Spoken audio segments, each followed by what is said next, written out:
Hello everyone. Today we will be talking about the New Brunswick skilled worker stream. So under this specific stream, you have basically three pathways. So you have a pathway which is the New Brunswick experience, then you have New Brunswick graduates and New Brunswick priority occupations. So today's focus would be New Brunswick graduate pathway.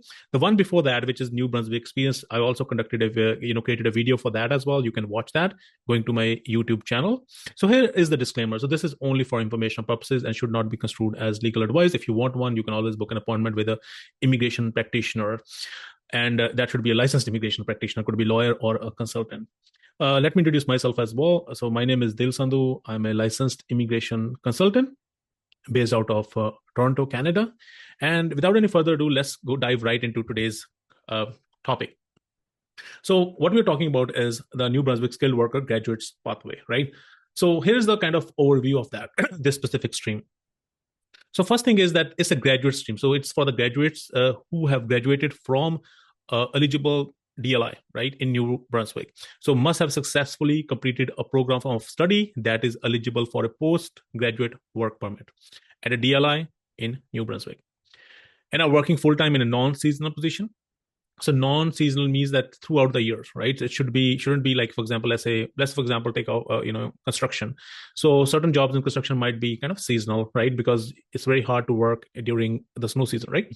So with an eligible New Brunswick employer who is willing to support your application or have accepted an offer for such a position. Even if you have accepted an offer, that will also meet the requirements. And you must have the education level that meets the requirements of the position according to the NOC description of the position. If you go to NOC ESDC website, so you will see that they will have employment details and they will also have employment details or employment requirements. So typically they generally list what kind of education would be required or what kind of experience would be required for such a position.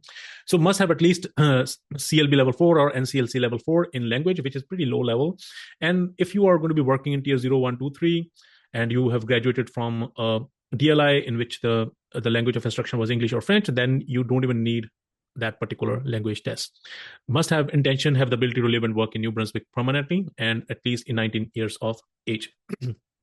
So here's the negative list. So I can even show you from the website itself.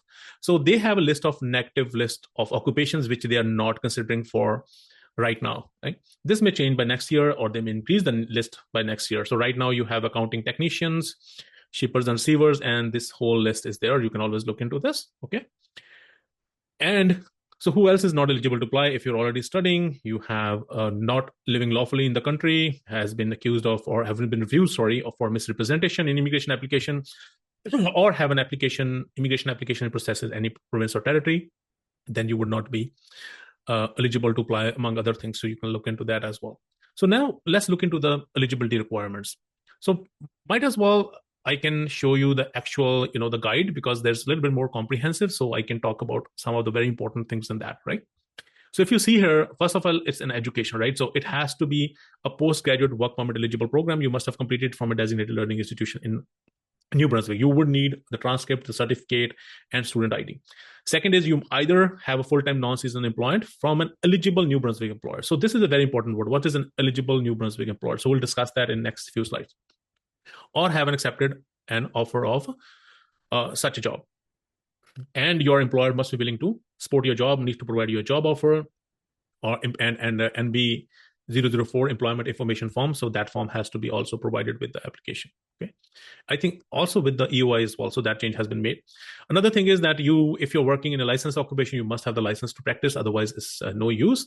And your salary should be in the wage range for that particular occupation in that specific region. For example, let's say you're working in a certain region, so you can go to the job bank and look at what is the minimum wage or the median wage, right? And at least you should meet that particular requirement, unless there is some other exception.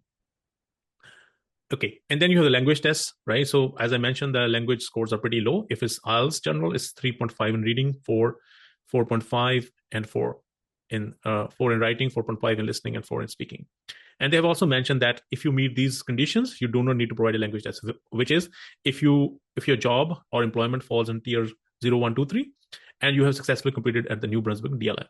And then you have the New Brunswick residency. So you must have been living in New Brunswick with a valid temporary residence status for the past 6 months, right? And you have to provide at least 3 of the following categories. You may be a rental lease agreement, driver's license, insurance policy, pay stubs, and those kind of things would suffice. And intent to reside and economically established in New Brunswick. You also have to prove that you have a really good connection with New Brunswick and you are willing to permanently settle in New Brunswick, right? Age has to be 19 years of age. Yeah, so then there is a special consideration for students who successfully completed the MA, HE, and UNB dual degree in nursing. For them, if they've done that and they have accepted a job offer from a registered nursing position, they're exempt from the education and residency requirement. I think this is basically tie up with one of the institutions in India. I think it's Manipal. So that's what it needs to be. Okay, so let's go back. So what are the employer requirements? So the employer requirement says that the employer must be 2 years in business, must be registered to hire foreign nationals, and if it's in the transportation sector, they must have registered with the New Brunswick International Registration Plan for at least 2 years. Must have a genuine employer-employee relationship and genuine labor shortage. And so there is also need for, at least need to show for the compliance purposes that they have been advertising at least 2 recruitment methods, and ad must be active for at least 4 weeks in the 6 months before the job. So these proofs are not required if you are in a LMA exempt work permit, but then nonetheless, they can be asked for the compliance purposes. And the employer also need to provide, the job offer and NB004 form. And if you need a work permit, they will need to also pay the employer compliance fee so that you can apply for work permit if you already don't have that, right? So, but my guess is that this will be more useful for somebody whose postgraduate work permit is about to expire, and with the nomination, they will get a work permit support letter and they can extend with a closed work permit. So what is the application process? So you need a job offer and you have to go to the INB portal, right? So, and in that portal, you will first basically create your profile. So this is expression of interest. You will have to provide details about your job, your valid language test scores, info about employment, and also basically attach the form as well.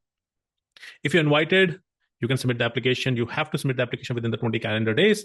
And if after the assessment, you will get the nomination certificate. So this expires in 6 months. So before the certificate expires, you must apply for PR under the non-express entry stream. That could take another, 1.5 to 2 years to get your PR. And probably you should keep working with the same employer so that you don't face any challenges. And if there's any change, you must inform the New Brunswick PNP, right? So EOI is free, but the application fee is $250. And what can we learn from the recent draws? So what we can learn is that, so they've been inviting recently from all sectors for this specific thing. But if you ask me, if you can get into something related to healthcare, education, social and community service, construction trades, so those are always in kind of demand right now in New Brunswick, and I would say pretty much everywhere. And they also have been, there is also, apart from the negative list, they also have certain occupations which they have not been targeting, right? One is 42201, social and community service workers, material handlers, and chefs, right? So these are the ones. So let me just quickly go through some of the things so that I don't miss out on anything. Yeah, so you can create your expression of interest. What you will need is a work permit, valid language test. So this is for when you're creating expression of interest. And this is the portal. So if you go here, so this is the portal. So where you will register if you're a new candidate. So here is the checklist. So if you can see, in all the tab 1, you will have birth certificate, proof of name, or date of birth changes. So some of them may not apply to you. So digital picture, passport. So they have pretty much, mentioned everything what you need to provide, proof of marital status, and proof of residency in New Brunswick as well. The form, work permit, job offer contract, pay stubs, bank statements, education, language, work experience, and things like that. And then also information about your spouse, common law partner, your dependents, and consent and declaration. And if you have a representative, so you will have to also sign the use of rep form. So this is a very, very comprehensive checklist. And I would say this is one of the really good stream for people who have just graduated from New Brunswick and they are able to get a support from an employer. So I hope you like this video. And if you do please like and subscribe and share with anyone who might find useful. And thank you for watching.